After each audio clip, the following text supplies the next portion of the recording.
আজকে নিয়ে আসলাম নিয়ে একটা ব্লগ। আজকে তৈরি করব তালের পিঠা। এভাবে একবার তৈরি করে খেলে দেখবেন বারবার খেতে ইচ্ছে করবে। এই যে প্রথমে একটা বাটিতে পরিমাণ মতো তাল নিয়ে নিলাম, এরপরে দিয়ে দিতেছি পরিমাণ মতো চিনি। চিনিটা যে যেরকম খায় ওই রকম দিয়ে দিবেন। এখন দিয়ে দিলাম গুঁড়ো দুধ দিয়ে দিলাম 3 টেবিল চামচ। এরপরে দিয়ে দেব সামান্য পরিমাণ লবণ।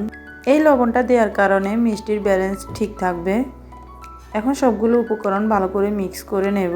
এই পর্যায়ে একটু নারকেল হলে আরও ভালো হতো, যদি নারকেলটা দেওয়া যায় টেস্ট আরও ভালো আসে। যেহেতু আমার বাসায় ছিল না যার কারণে আমি দিতে পারি নাই। এখন দিয়ে দিব চালের গুঁড়া। চালের গুঁড়াটা কিন্তু একসাথে দেব না, অল্প অল্প করে দেব।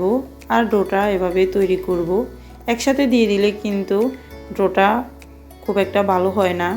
এভাবে একটু একটু করে দিলে কিন্তু ডোটা খুবই ভালো হয়, পারফেক্ট একটা ডো তৈরি হয়। এই যে দেখতে পাচ্ছেন আমার ডোটা কিন্তু কমপ্লিট হয়ে গেছে। টেক্সচারটা এরকম হবে ডোয়ের।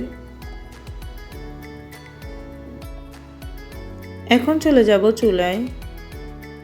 চুলায় আগে থেকে একটা কড়াইয়ে তেল বসিয়ে দিলাম। এখন তেলটা গরম হয়ে আসতে দিয়ে দিব ছোট ছোট আকৃতিতে ডোটা।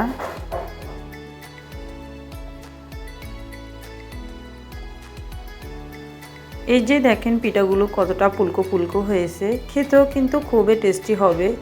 বাসায় একবার ট্রাই করে দেখতে পারেন। এভাবে সবগুলো পিঠা তৈরি করে নেব।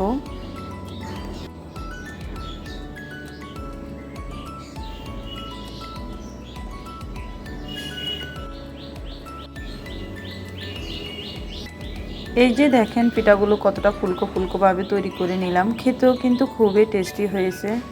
So thanks for watching. আল্লাহ হাফেজ সবাইকে।